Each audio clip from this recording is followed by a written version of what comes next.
Вот так неспешно и доходчиво объясняет мастер своему подопечному, как превратить обычную глину в настоящее произведение искусства. Сегодня здесь от школьников до членов Ассоциации незрячих и слабовидящих. Настоящий инклюзивный мастер-класс. В числе тех, кто осваивает гончарное ремесло, и Магомед Султыгов. Мужчина не видит с детства. Очень нравится. Я первый раз пробую такие вещи.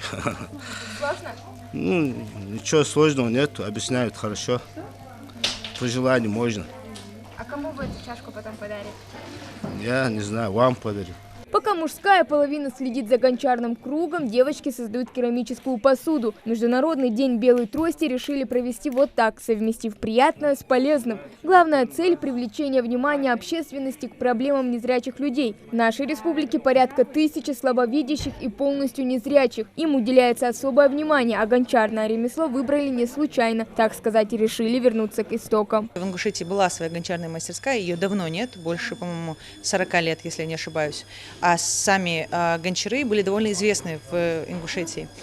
И нам хотелось бы воссоздать именно это древнее ингушское ремесло, и мы подумали, что почему бы и заодно не принести пользу людям и не сделать, например, бесплатные мастер-классы, сделать именно направленную мастерскую на людей с ограниченными возможностями.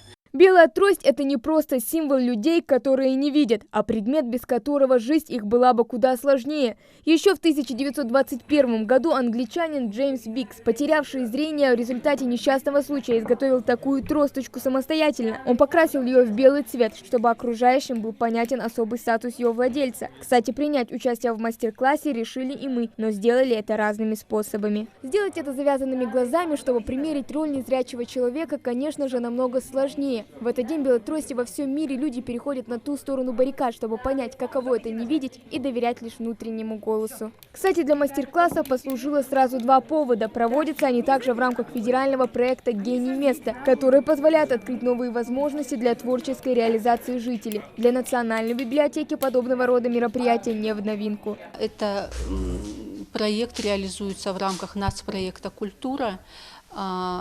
Он предполагает, что в библиотеку привлекаются талантливые люди, эксперты в той или иной области. И эти эксперты учат других людей, посетителей, пользователей, желающих каким-то навыкам. Сегодняшний мастер-класс – это очередной повод напомнить, что люди с ограниченными возможностями здоровья демонстрируют безграничные способности человека и доказывают, что главное – это желание. Хава Гагиева, Мухаммед Белакиев, Новости 24.